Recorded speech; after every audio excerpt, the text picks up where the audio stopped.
பிரியமானவர்களே, ஆண்டவராகிய இயேசுவின் நாமத்தினாலே இந்த காலை நேரத்தில் இயேசுவை தினம் பார்ப்போம் என்ற இந்த நிகழ்ச்சியின் மூலமாக உங்களை சந்திப்பதில் மிகுந்த மகிழ்ச்சி அடைகிறேன். கர்த்தர் நல்லவர். இந்த நாளிலும் தேவ சமூகத்திலே கிருபையாலே நாம் எழுந்து கூடியிருக்கிறோம். ஆண்டவருடைய வசனம் சொல்லுது, லூக்கா 3:8 யோவான் சானகன் மனம் திரும்புதலை பற்றி பிரசங்கிக்கிறார். கணக்கற்ற மக்கள் மனம் திரும்புகிறாங்க. இராணுவ வீரர்கள், அரசியல்வாதிகள், மந்திரிமார்கள், நீதிபதிகள், காவல்துறையினர் எல்லாம் வரிசையில் நிற்கிறாங்க. அப்போ சொல்கிறார், மனம் திரும்புதலுக்கு ஏற்ற வாழ்க்கை வாழுங்க, கனிகளை கொடுங்க, ஆபிரகாமே தந்தை என்று சொல்லிவிட்டு துணிகரமாக பாவம் செய்யாதீங்க. இந்த கல்லுகளிலிருந்து ஆபிரகாமுக்கு சந்ததி எழுப்ப வல்லவர். எவ்வளோ ஆச்சரியம் பார்த்தீங்களா? கல்லிலிருந்து ஒரு சந்ததி எழுப்புவாராம். இன்னைக்கு குழந்தை இல்லைன்னா டைவர்ஸ் பண்ணிடுறோம், உன் மேலே ஃபால்ட்டு என் மேலே ஃபால்ட்டுன்றோம்.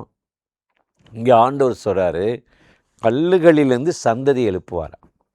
அவ்வளோ ஒரு பயங்கரமான மனம் திரும்புதல் பிரசங்கத்தை அவர் யோவான் பண்ணினார். அது என்னங்க, கல்லுகளிலிருந்து சந்ததி எழுப்புவாரா? சாராளுடைய கரு செத்து செயலற்று போச்சான், கல் மாதிரி இருக்கிறான். இந்த இடத்துல இந்த நரம்பு ஃபங்க்ஷன் ஆகலை, கிட்னி ஃபெயிலியர் ஆயிடுச்சு, ஹார்ட் ஃபங்க்ஷன் ஆகலை, கல்லீரல் ஃபங்க்ஷன் ஆகலை, 50 லட்ச ரூபா அறுவை சிகிச்சை கேட்குறாங்க, கேரண்டி இல்லைன்னு சொல்கிறாங்க. ஏன்னா செயலற்று போச்சு, கல் மாதிரி இருக்குது. சாராளுடைய கற்பம் அப்படி தான் இருந்துச்சு. அந்த செயல்படாத கற்பத்தை, கல் மாதிரி இருந்ததை கர்த்தர் ஜீவன் உள்ளதாக மாற்றி ஒரு சந்ததி எழுப்ப வல்லவராக இருந்தார்ல. இன்னைக்கு அந்த தேவன் உங்களுக்கு ஒரு அற்புதம் செய்ய போகிறாரு. கல்லை இழகும்படி செய்ய போகிறாரா. எசேக்கியேல் 36:26 அவர் சொல்கிறாரு, நான் உங்களுக்கு நவமான இருதயத்தை கொடுப்பேன், கல்லான இருதயத்தை எடுத்துவிட்டு சதை உள்ள உணர்வுள்ள இருதயத்தை கொடுப்பாராம். பரிசுத்த ஆவியை ஒரு மனுஷனுக்கு தேவன் அனுப்பும்போது கல் மாதிரி இருக்கிற இருதயம், முரட்டு சுவாபம், கோப வெறி, டென்ஷன் எல்லாத்தையும் மாற்றி மென்மையாக, சாந்தமாக, உணர்வுள்ள, மனதுருக்கம் உள்ளவர்களாக மாற்றுறாரா. இதைத்தான் சாராளுக்கு கற்பம் தரிக்கும்படி இந்த கல்லான அந்த கருத்தறி உறுப்பில் ஒரு கருத்தரிக்கும்படி செய்தாரா. அதைத்தான் வேதம் பல இடத்துல சொல்லுது. பேதுருவை பாருங்களே, ஆண்டவர் பேதுருவை பார்த்து பேசுகிறார். பேதுரு என்றால் பாறை, கற்பாறை. அவரை பார்த்து ஆண்டவர் சொல்கிறாரு, நீ பேதுருவாய் இருக்கிறாய், இந்த கல்லின் மேல் என் சபையை கட்டுவேன். இது மணல் இல்லை. மணலில் கட்டினா புயல் வந்தால், மழை அடித்தா கரைஞ்சிரும், மோதி உடஞ்சிரும். இது ஒரு பாறை. இந்த கற்பாறையின் மேல் தன் வீட்டை கட்டுகிற புத்தியுள்ள மனுஷன், இந்த கல்லின் மேல் சபையை கட்டுவேன்னு அப்போஸ்தலர்களை, சீசர்களை ஒரு கல்லாக, ஒரு ஸ்ட்ராங் மேனாக கர்த்தர் பேதுருவை மாற்றினாராம். அதனால தான் வேதம் அவர் நிருபத்தில் 1 பேதுரு 2:4 சொல்கிறாரு, இதான் விலையேற பெற்ற கல்லை சீயோனில் வைக்கிறேன் அப்படின்றார். இன்னைக்கு முரட்டு இருதயம், பக்தி இல்லாத வாழ்க்கை, வாக்குவாதம், பிரிவினை, சண்டையில் வாழுகிற நம்முடைய வாழ்க்கையில் விலையேறப்பட்ட கற்களாக, மாணிக்கங்களாக, மரங்கதங்களாக மாற்றத்தான் ஆண்டவர் நம்மளை இந்த பூமிக்கு தேடி வந்து பரிசுத்த ஆவியை கொடுத்திருக்கிறார். அதனால தான் சொல்கிறாரு, ஆபிரகாமேன்னு சொல்லிட்டு நீங்கள் ஏமாற்றிட்டு வாழாதீங்க. எங்கள் அப்பா அம்மா பக்தி, எங்கள் அப்பா மூப்பர், அவர் சபை கட்டி கொடுத்துருக்கிறார், இடம் கொடுத்தாருன்னு சொல்லி நீ மனம் திரும்பாமல் போயிடாத. இந்த கல்லுகளிலிருந்து ஆபிரகாமுக்கு சந்ததியை உண்டு பண்ண வல்லவராய் இருக்கிற தேவன் இன்றைக்கு ஒரு சந்ததி உங்களுக்கு எழுப்புவார்னு சொல்லி இந்த கல்லை பற்றி அருமையாக பேசுகிறார். யாக்கோப்பை பாருங்களே, அன்னை மாதிரி வேஷமிட்டு ஏசா மாதிரி நடித்து வீட்டை விட்டு துரத்தப்பட்டான். அந்த ராத்திரி சூரியன் மறைஞ்சிருச்சு, என்ன செய்வதுனே தெரியல. அந்த இடத்தின் கல்லுகளில் ஒன்றை எடுத்து தலையில் வைத்து படுத்து கொண்டானான். அந்த கல் தாங்க இயேசு, விலையேற பெற்றவர்.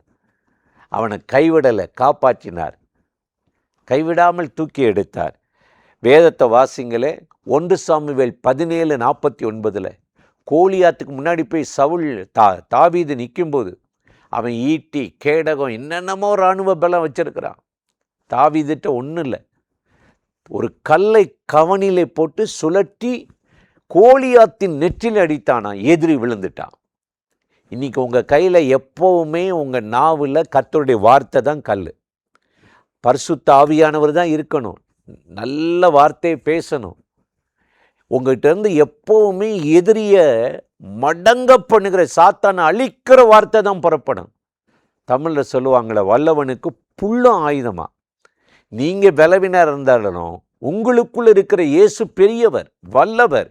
இன்னைக்கு அவர் உங்களை விலையேறப்பட்ட கற்களாக மாற்றி, இந்த கல்லை போல பக்தி இல்லாத உங்கள் குடும்பத்தில் ஒரு சந்ததியை எழுப்பி, பக்திமான்களை எழுப்பி கர்த்தருக்கு கனி கொடுக்கிறவர்களை மாற்றுவார். இதைத்தான் யோவான் சாணகன் சொல்லுகிறார்.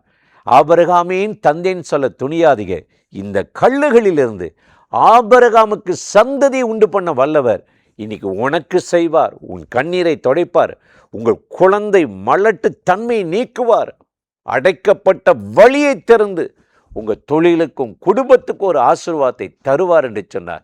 இன்றைக்கு அந்த தேவன் இந்த காலை நிகழ்ச்சியில் இணைந்திருக்கிற உங்கள் வாழ்க்கையில் ஒரு நன்மையை செய்து ஆசீர்வதித்து நடத்த போகிறார். அந்த தேவாதி தேவனை நோக்கி நாம் ஜெபிப்போமா? அன்பும் இரக்கமும் கிருபையும் நிறைந்த நல்ல ஆண்டவரே, இந்த ஆசீர்வதிக்கப்பட்ட நாளுக்காக, நேரத்துக்காக, கிருபை இரக்கங்களுக்காக உமக்கு நன்றி. இப்பொழுது நிகழ்ச்சிகளே இணைந்து ஆண்டவரே, இந்த கல்லுகள் ஆண்டவரே கனிவான இருதயமாய், சதையுள்ள இருதயமாய் மாறட்டும் என்று ஜெபிக்கிறார்கள். அத்தனை பேரையும் கனி கொடுக்கிற ஆண்டவரே ஒரு குடும்பமாய் மாற்றும் ஆசீர்வதியும். இந்த நாள் இனிதே அவர்களை ஆசீர்வதித்து நடத்தும். என்ன புயல் வந்தாலும், காற்றடித்தாலும், கண்மலையின் மேல் கட்டப்பட்டு இருக்கிறபடியால் பாதுகாப்பாய் வாழ உதவி செய்யும். இயேசுவின் நாமத்தில் வேண்டிக் கொள்ளுகிறோம் நல்ல பிதாவே, ஆமேன், ஆமேன். ஆண்டவர் தொடர்ந்து உங்களை ஆசீர்வதிப்பார். இந்த நிகழ்ச்சியும் ஊழியத்தையும் இந்த யூடியூப் சேனலை மற்றவங்களுக்கு நீங்கள் அறிமுகப்படுத்துங்கள், சப்ஸ்கிரைப் பண்ணுங்கள், பார்வர்ட் பண்ணுங்கள். ஆண்டவராகிய தேவன் ஆசீர்வதித்து நடத்துவார். ஆமேன்.